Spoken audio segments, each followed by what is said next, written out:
My parents chose a Super Bowl party over the most important day of my life.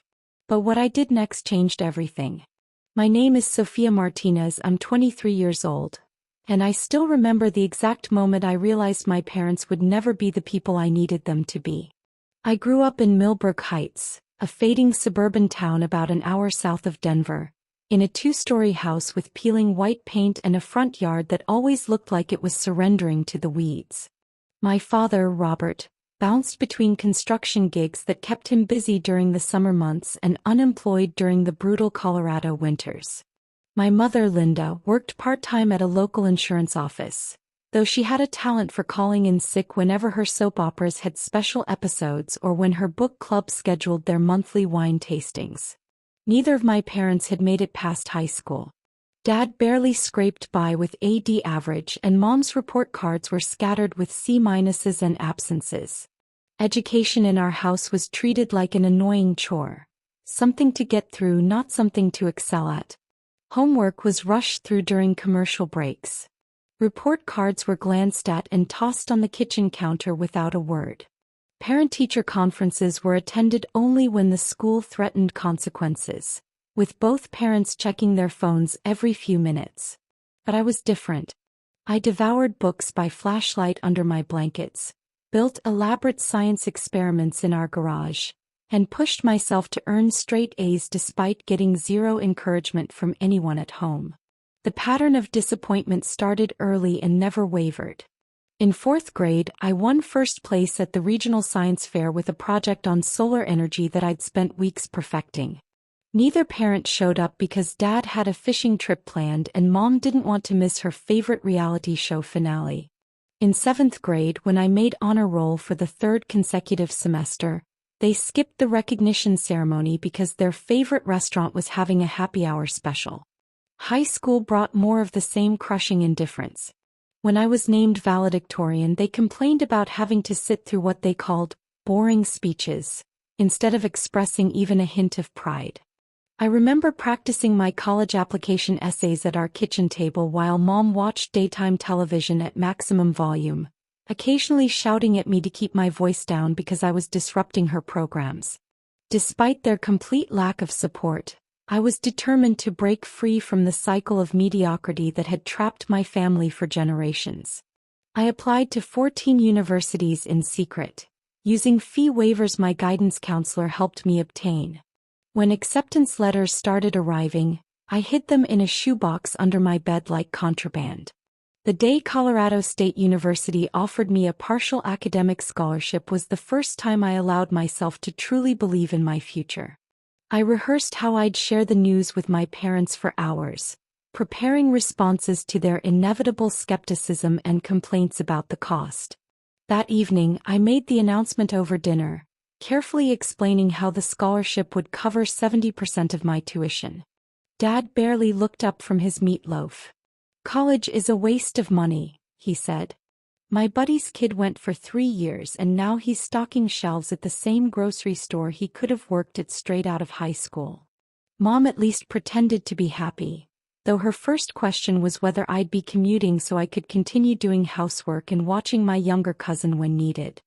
I spent the next 4 months convincing them that college wouldn't bankrupt our family, researching student loans on my own, applying for every scholarship I could find and promising I'd work part-time throughout my studies.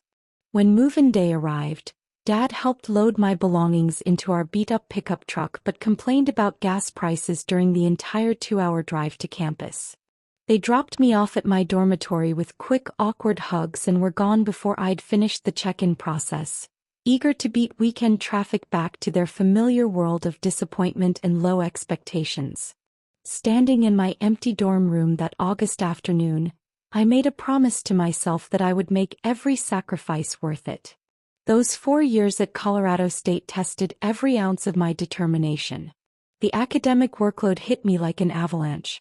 Professors assigned hundreds of pages of reading weekly and expected thoughtful participation from everyone. Within 2 weeks, I'd secured a job at the campus bookstore, working 25 hours weekly while carrying a full course load. My schedule became military precision. Classes from morning until early afternoon, bookstore shifts until closing, then studying until 2 in the morning in the library before starting the cycle again.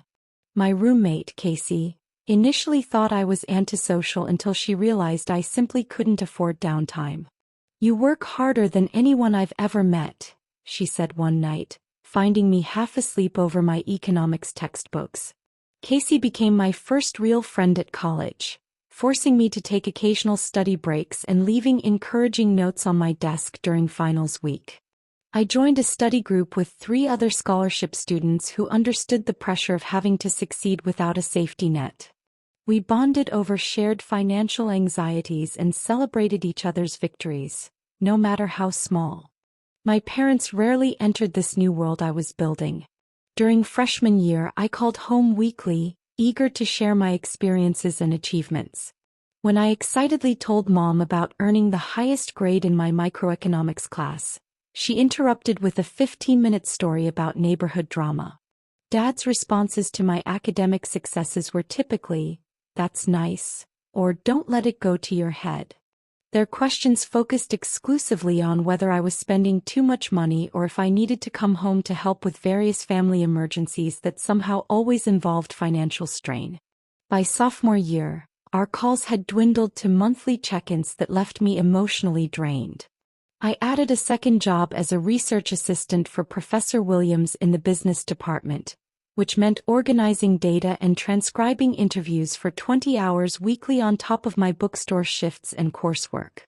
Junior year brought even more responsibility. Despite my packed schedule, I joined the First Generation College Students Association, eventually becoming its president. We organized networking events and created mentorship programs, pairing freshmen with upperclassmen who understood their unique challenges. Through constant exhaustion and bloodshot eyes, I maintained my GPA above 3.9, making the dean's list every semester. My parents visited campus exactly once during my 4 years there, during mandatory freshman orientation, and spent the entire time complaining about parking costs and asking when I'd be done with all this so I could get a real job. Meanwhile, I watched Casey's parents drive 5 hours every month to take her to dinner and attend her intramural soccer games. My study group friends received care packages and encouraging phone calls before major exams. The contrast created a constant ache in my chest, though I pushed the feeling away by focusing on building my own support system. By senior year, I'd secured a prestigious internship with a financial planning firm in downtown Denver. Those 15 hours weekly on top of my other commitments meant I slept about 4 hours nightly, but the experience proved invaluable. My supervisor became a mentor who eventually offered me a full-time position at their Portland branch after graduation. When I shared this incredible news with my parents during Christmas break, Dad asked why I'd want to move so far away, just for a job. Mom complained about Portland's reputation for constant rain and expensive coffee. As graduation approached, I tried to suppress the growing anxiety about whether they'd actually attend. "Of course we'll be there," Mom assured me in February. We wouldn't miss our daughter's big day. I desperately wanted to believe her. Spring semester became a blur of thesis completion, job preparation, and graduation planning. My business thesis on sustainable investment strategies consumed most of my free time, with Professor Williams pushing me to make it publication-worthy. Simultaneously, my future employer sent weekly onboarding materials, expecting me to complete them alongside my academic responsibilities. But anticipation of graduation day sustained me through the exhaustion. After 18 years of education, thousands of hours of studying and working, and countless sacrifices, I would finally walk across that stage as the first Rodriguez to earn a college degree. 3 months before the ceremony, I mailed formal graduation announcements to my small circle of supporters, including an elegant invitation for my parents with ceremony details, campus maps, and restaurant recommendations. Mom called after receiving it, unusually enthusiastic. "We've already requested time off work," she said. "Dad's even planning to wash the truck for the drive up." This unexpected excitement released tension I hadn't realized I'd been carrying. I immediately booked them a hotel room near campus, putting the $340 charge on my nearly maxed credit card as an investment in making the weekend special. Each Sunday evening I called home with graduation updates, counting down the weeks with barely contained joy. Mom always responded positively, though I noticed her enthusiasm seemed to fade slightly with each conversation. 6 weeks before graduation, she mentioned a potential scheduling conflict for Dad but assured me he'd figure it out. 1 month before, when I called to confirm their hotel reservation, Mom answered distractedly and asked me to call back later because she was watching a season finale. 2 weeks before the ceremony, during our weekly call, Mom casually mentioned something that made my blood run cold. "By the way, honey, there might be a small conflict with your graduation weekend. The Hendersons always host this incredible Super Bowl party, and they specifically invited us this year." I told them we have your thing that weekend, but Janet said they're making Dad's favorite 7-layer dip, and practically the whole neighborhood will be there. I sat on my dorm room floor, phone pressed against my ear, struggling to process what I'd just heard. My graduation wasn't just on Super Bowl weekend. It was scheduled for 11 in the morning, hours before kickoff. "Mom, the ceremony is at 11. The Super Bowl doesn't start until after 6. You could easily do both." "Oh, but the Hendersons' pre-party starts at 1, and it's almost a 2-hour drive back from your school. We'd have to rush, and you know how Dad hates missing the pregame coverage. Plus, we'd miss all the good commercials, which are honestly the best part." My chest tightened as I realized she was actually weighing these options as if they were equivalent.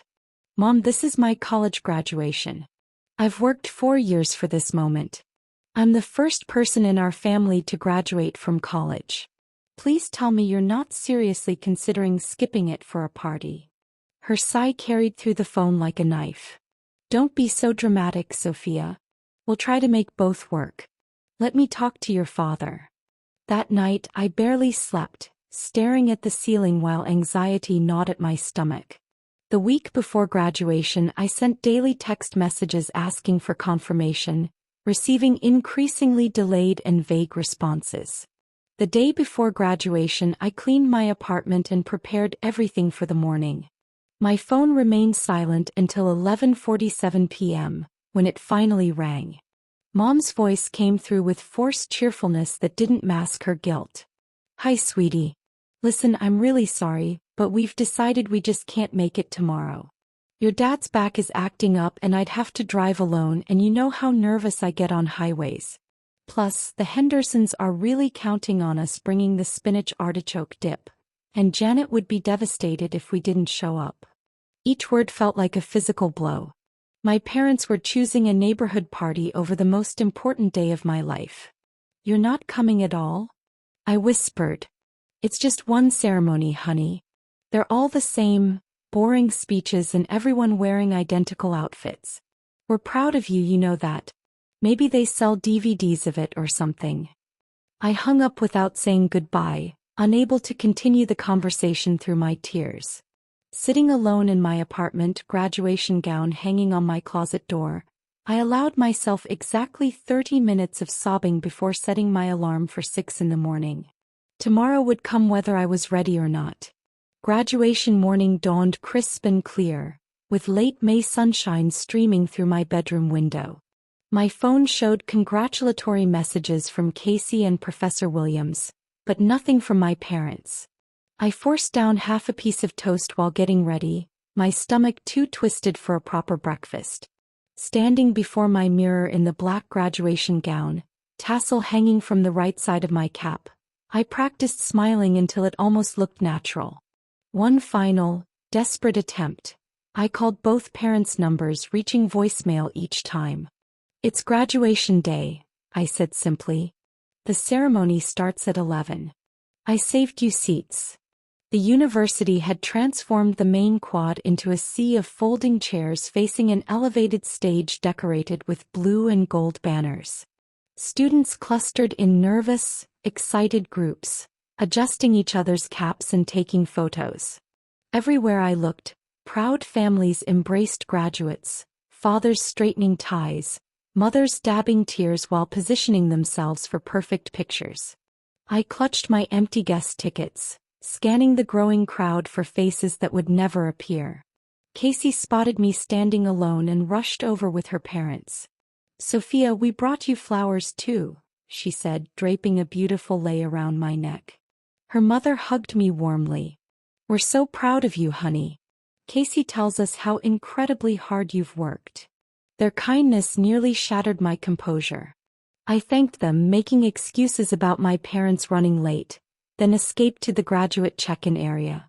As we lined up alphabetically for the processional, I kept glancing back at the family seating area, my heart jumping whenever I saw someone with my mother's hair color or my father's build, then sinking again with each case of mistaken identity. The ceremony began with pomp and circumstance, echoing across the quad as we marched to our seats.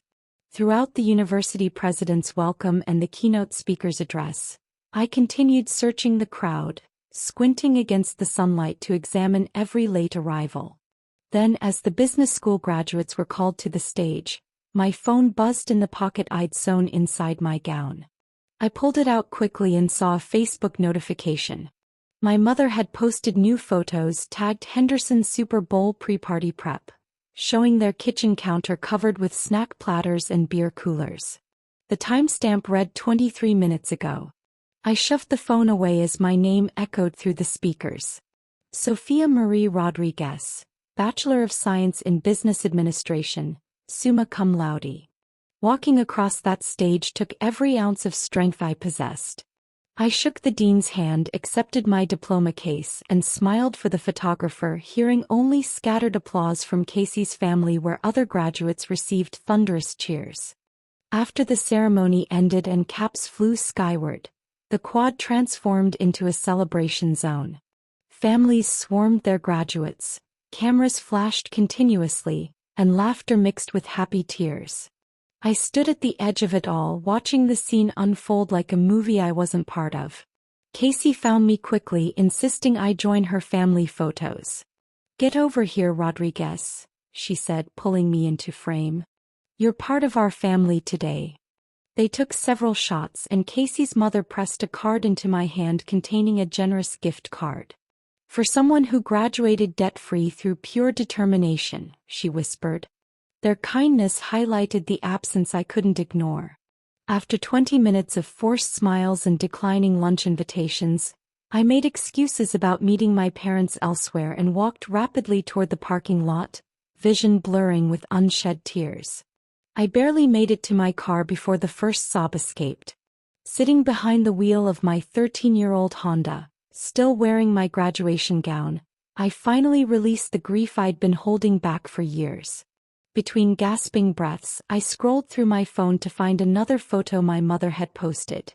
A selfie with neighborhood friends, red cups raised toward the camera, captioned, "Super Bowl Sunday is better than any boring ceremony."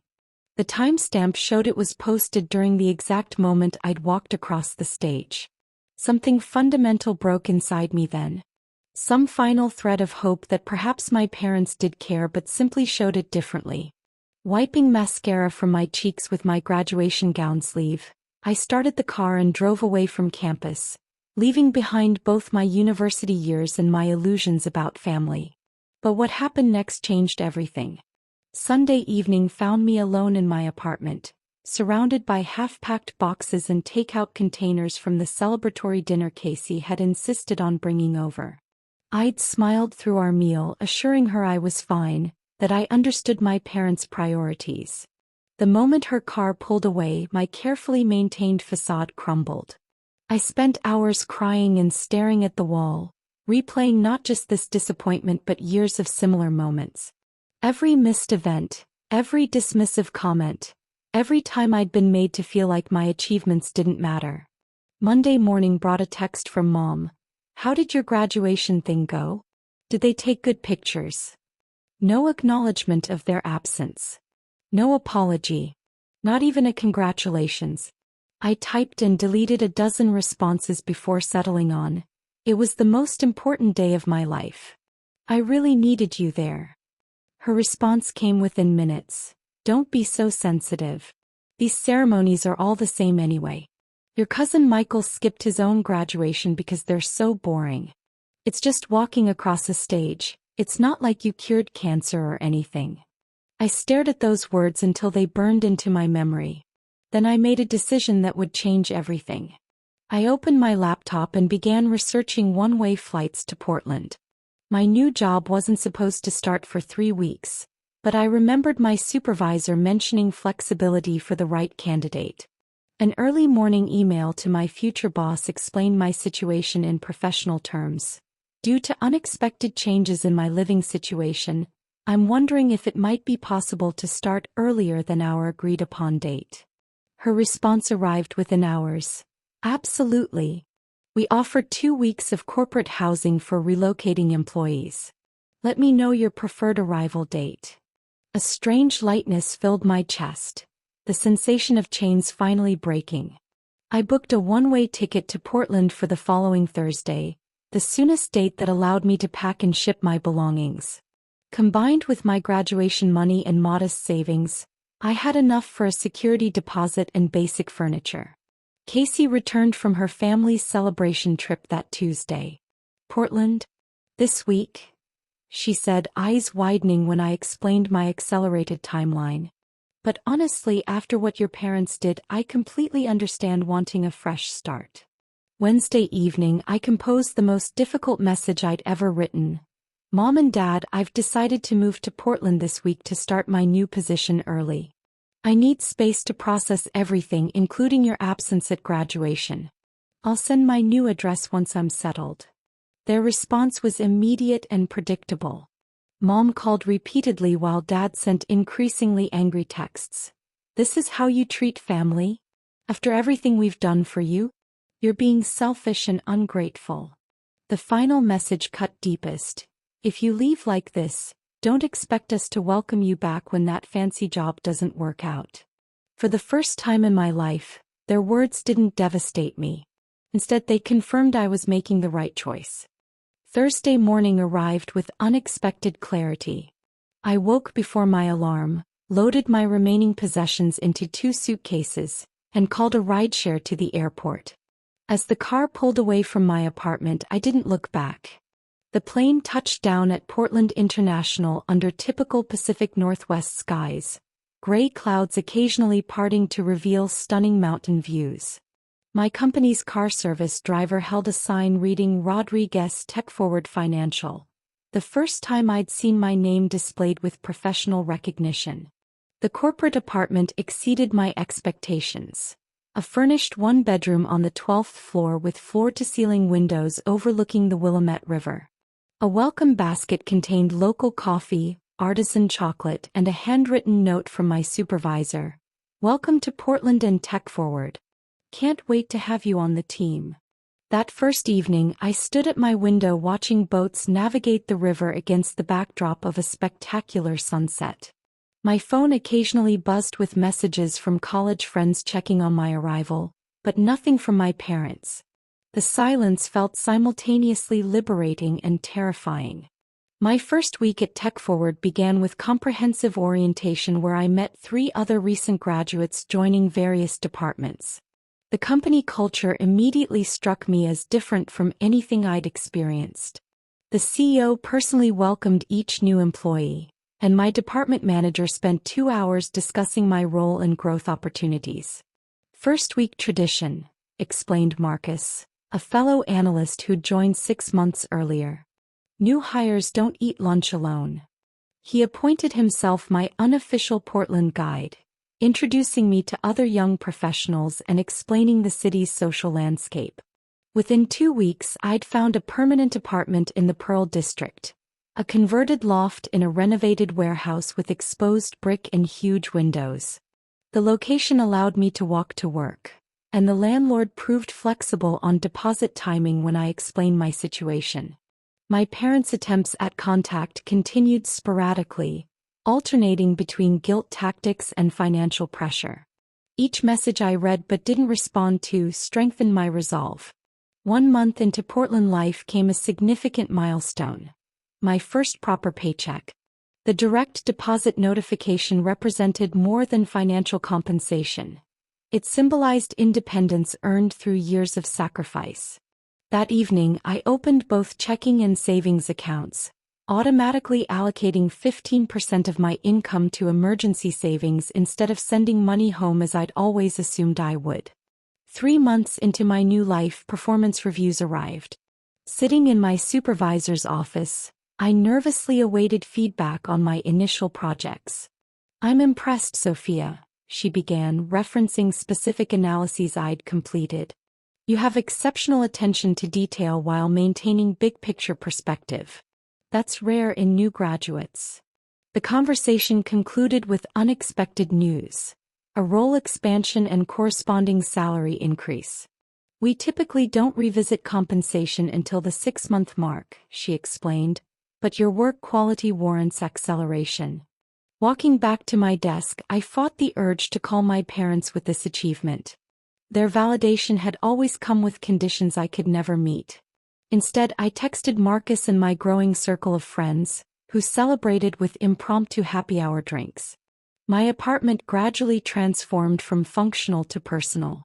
Weekend market visits yielded affordable artwork and plants. I hung string lights around my windows and invested in quality bedding, small luxuries previously deemed unnecessary. 6 months into my Portland life, during a Sunday morning walk through the farmers market, realization struck with unexpected clarity. I felt genuinely happy. Not the conditional happiness I'd always pursued through achievement, but contentment rooted in daily experiences and relationships with people who appreciated me without agenda. That evening, I wrote in my journal, "Home isn't necessarily where you're from. Sometimes it's where you finally feel free to become yourself." Then came the call I'd been dreading. 7 months into my new life, an unfamiliar number appeared on my phone during a Tuesday afternoon meeting. I stepped into the hallway to answer. "Sophia? Is that really you?" Mom's voice sounded simultaneously familiar and foreign.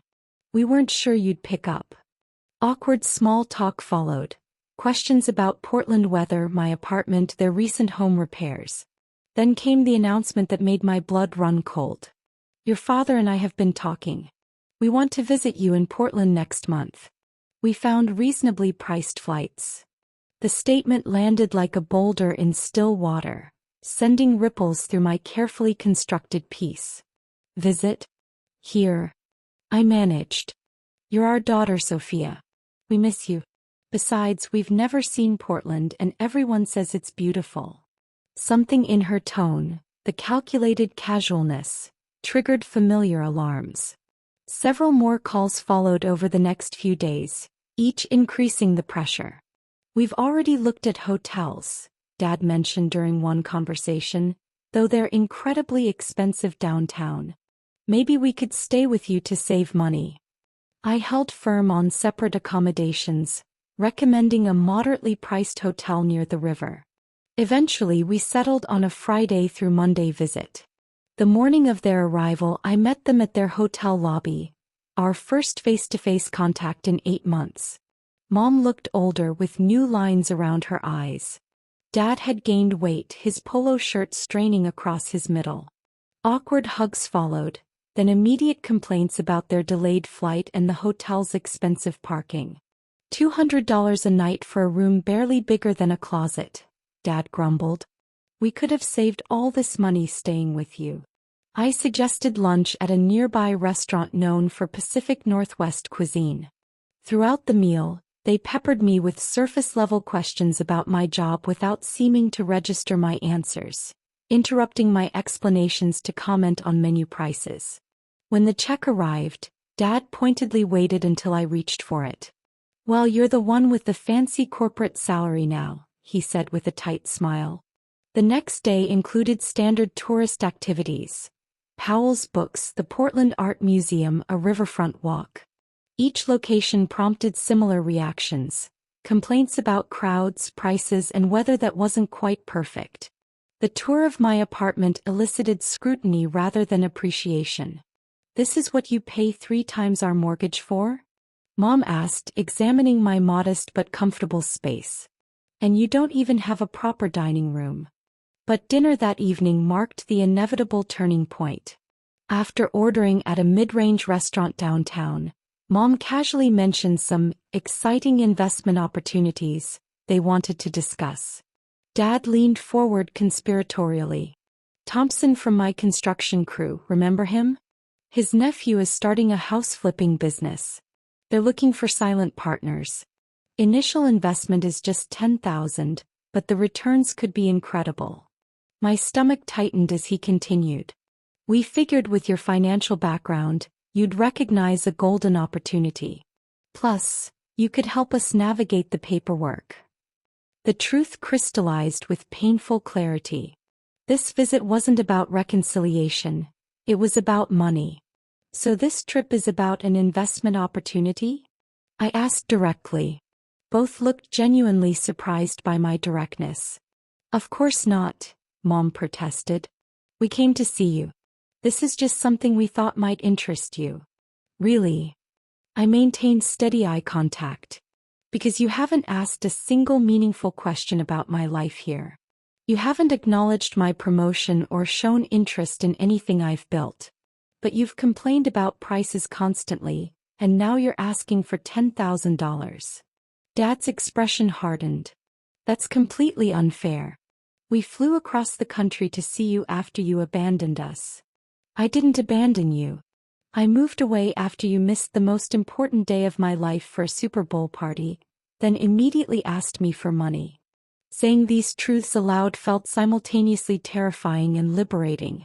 We're your parents, Mom hissed, glancing around to ensure other diners couldn't hear. You owe us respect. Respect is earned through mutual consideration, I replied quietly. And I respect myself enough now to recognize when I'm being manipulated. Dad pushed back his chair abruptly.